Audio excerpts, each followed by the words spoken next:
warahmatullahi wabarakatuh. Kembali lagi kawan di Legenda Catur Dunia, masih dari Champion Chess Tour seri pamungkas seri final di Toronto, Kanada. Memainkan game over the board memakai papan catur, bukan online atau pakai komputer lagi kawan. Dan match day kedua memainkan babak ketiga, babak keempat kawan. Di babak keempat di sini Magnus Carlsen bertemu dengan Hikaru Nakamura. Magnus menang lewat permainan Armageddon. Alireza Firoza kalah oleh Wesley So lewat Armageddon juga. Dan di sini yang mengejutkan, MVL kalah oleh Denis Lazovic dalam permainan Armageddon juga kawan. Yang mengejutkan juga di babak keempat, Caruana ini kalah oleh Abdussatrob. Kalah dalam game normal 2-0 kawan. Dan di game ketiga, babak ketiga, di sini Wesley So memetik kemenangan atas MVL lewat Armageddon. Walaupun gamenya remis, Wesley So pegang hitam, tentu saja hitam atau Wesley So menang kawan. Nah di sini Abdussatrob mengalahkan Denis Lazovic pada babak ketiga lewat permainan Armageddon. Caruana kalah kawan oleh Magnus Carlsen di game ketiga dalam game normal. Sedangkan di sini Alireza Firoza dikalahkan oleh Hikaru Nakamura pada game atau babak ketiga. Sehingga sekarang komposisi klasemen hanya ada Magnus Carlsen dan Wesley So kawan yang 4 game menang, jadi punya 4 poin di sini. Disusul Nordibek Abdussatrob yang memetik 2 kali kemenangan di match day kedua, sedangkan Fabi kemarin sempat memetik 2 kali kemenangan, tapi di match day kedua dia kalah 2 kali kawan. Dan seterusnya ada Denis Lazovic, MVL, Nakamura, dan Alireza Firoza di posisi buncit. Sebelum kita otak-atik permainan King Magnus lagi, saya rasa kalian akan menunggu bagaimana permainan Armageddon King Magnus melawan Hikaru Nakamura kawan. Ya, partai ini, partai antara Magnus Carlsen versus Hikaru Nakamura merupakan salah satu partai yang paling ditunggu kawan. Tapi sebelum itu saya berikan sedikit info kawan dari London Chess Classic. Pemain veteran, pemain tuan rumah Michael Adam memenangkan turnamen ini. Untuk hasil-hasil yang lain tak perlu saya jelaskan kawan, cukup pemenangnya saja bahwa Michael Adam memenangkan London Chess Classic edisi 2023 ini. Tapi sebelum kita ke papan analisisnya Magnus versus Naka, saya berikan potongan video dari streaming tadi malam kawan, di mana momen keduanya menawarkan kontrol waktu untuk mendapatkan buah hitam. Tapi Magnus tidak berniat untuk mendapatkan hitam kawan, dia menawarkan 15 menit penuh. Sedangkan Naka menawarkan 9,40 detik kawan. Langsung ke papan analisisnya. Memang cenderung Hikaru Nakamura dalam permainan Armageddon saat melawan siapapun berusaha mendapatkan hitam. Carlsen putih, pion E4 dan pion E5, kuda F3, kuda F6, Petrov Devan lagi dimainkan oleh Hikaru Nakamura. Kuda ambil pion E5, kuda hitam ambil pion E4, variasi yang sama, variasi Damiano yang digunakan oleh Hikaru Nakamura saat melawan MVL kemarin. MVL kemarin kan begini, menteri E2, menteri E7, menteri ambil kuda hitam, pion D6, pion F4, dan kita lihat kemarin permainannya sangat liar. Dalam permainan middle gamenya, Nakamura kehilangan banyak pion, godek-godek saat sudah posisinya kolaps kawan. Kembali lagi ke langkah aslinya. Di sini dengan pion D3 terlebih dahulu, Magnus Carlsen coba usir kuda dan mencoba bermain solid kawan, tidak memilih jalur yang liar seperti menteri E2. Tetap menggunakan pion D-nya ini untuk berada di pusat ke depannya. Setelah kuda mundur, pion dorong maju perkuat posisi kuda. Ada pion D5 seperti biasa, gajah D3, gajah D6, rokade. Kemudian gajah F4 dikeluarkan. Mungkin kuda akan berkembang ke petak D2. Apakah menteri kuda tetap ke petak C3? Nantinya koneksikan dua benteng sesegera mungkin. Benteng E8, benteng E1. Pion C5 serang pion, tidak di backup dengan pion C3, tapi lepaskan pion. Memilih melanjutkan pengembangan kuda ke petak C3. Dijawab pion C4 usir gajah. Kenapa tidak diambil kawan? Idenya ada kuda B5. Serang gajah di sini kawan, serang pion yang di sini untuk mendapatkan pion ini kembali. Stockfish menyarankan 2 opsi bagi gajah bergerak, lindungi pion ataupun sikat kuda. Kalau sikat kuda di sini kawan artinya ada dukungan bagi kuda untuk ancaman pada benteng yang mulai terancam ini masih di pojok kawan. Stockfish menyarankan sikat gajah di sini ataupun kuda C6 berikan ruang, tapi ini akan juga memberikan posisi yang bagus tempo sekali lagi bagi putih bermain kawan. Sikat kuda di sini, benteng pukul benteng. Nah, di sini diambil menggunakan pion G. Maksud saya menteri ambil balik terlebih dahulu, gajah diambil balik oleh pion G. Karena jika diambil oleh menteri, bahayanya di sini dingdong kawan. Itulah ide Magnus kawan dengan kuda B5.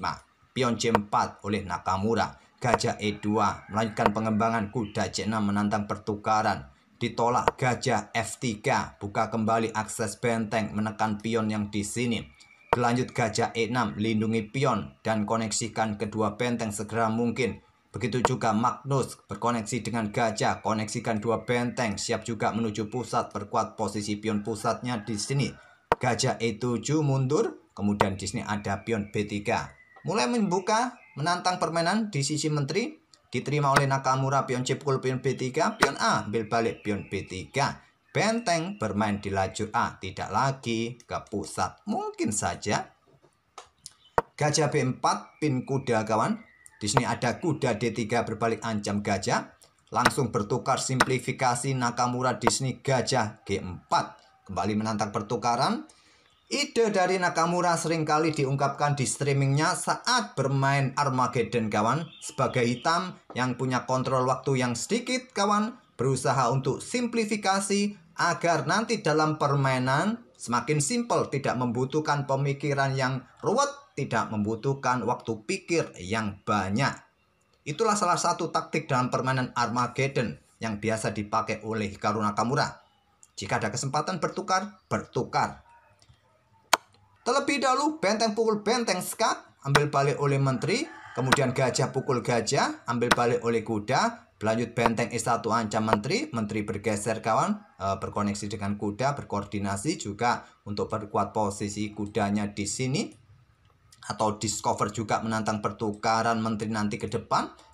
Ada pion H3, kuda mundur ke F6. Kuda B4 di sini menantang pertukaran dan terjadi pertukaran menteri mungkin.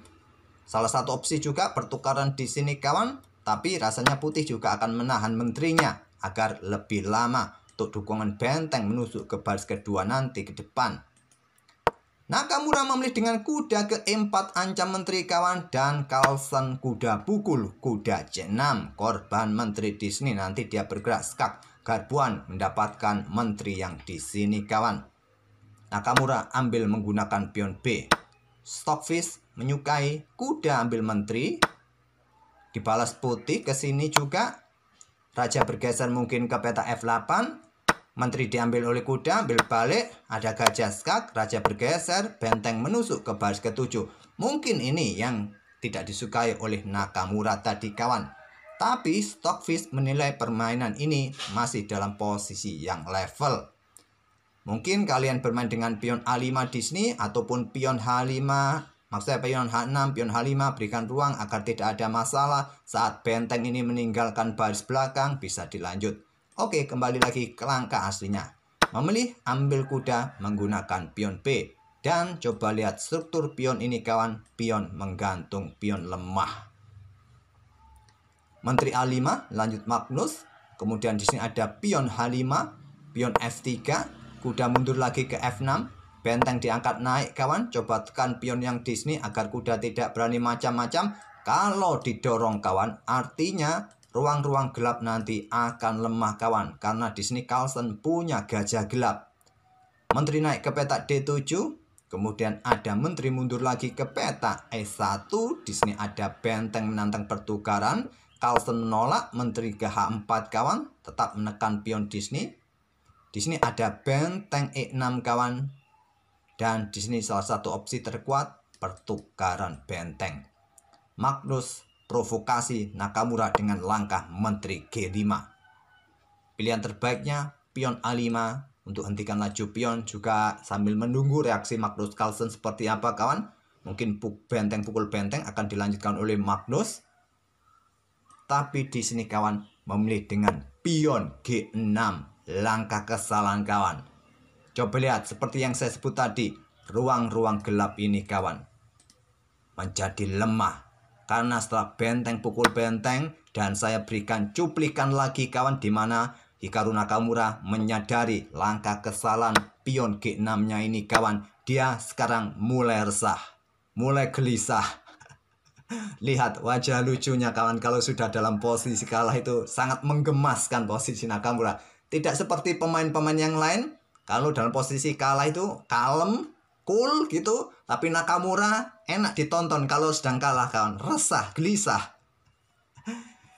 Diambil oleh menteri kawan oleh Nakamura. Gajah sekarang mendapatkan posisi yang aktif untuk mendukung menterinya. Nah, kuda mundur. Menteri H6. Awas ada ancaman di sini kawan. Pion F6 saran dari Stockfish yang terkuat. Tapi pion ini jatuh. Memilih dorong pion F5. Skak kawan. Raja bergeser. Skak lagi mendapatkan pion A7.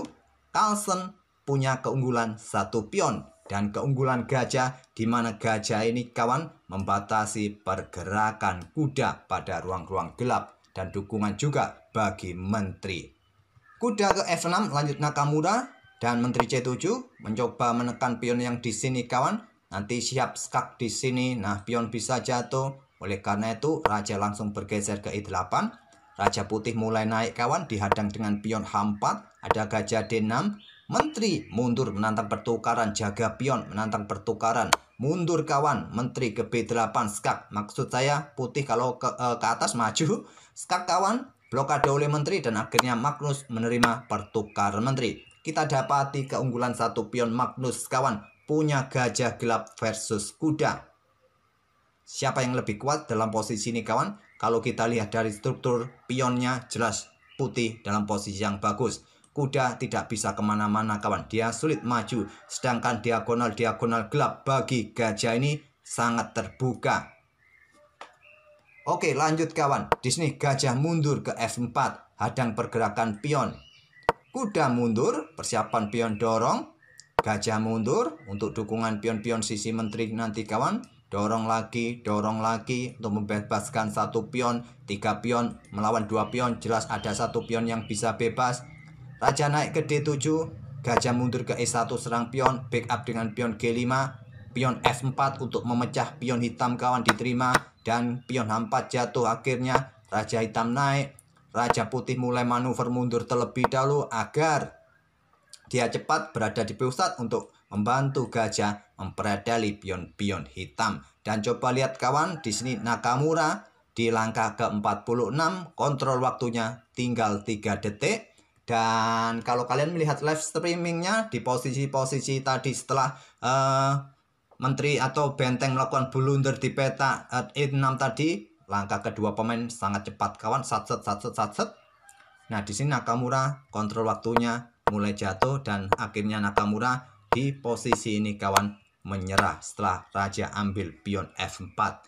Nakamura menyerah kawan di sini karena dia sudah kehilangan 2 pion.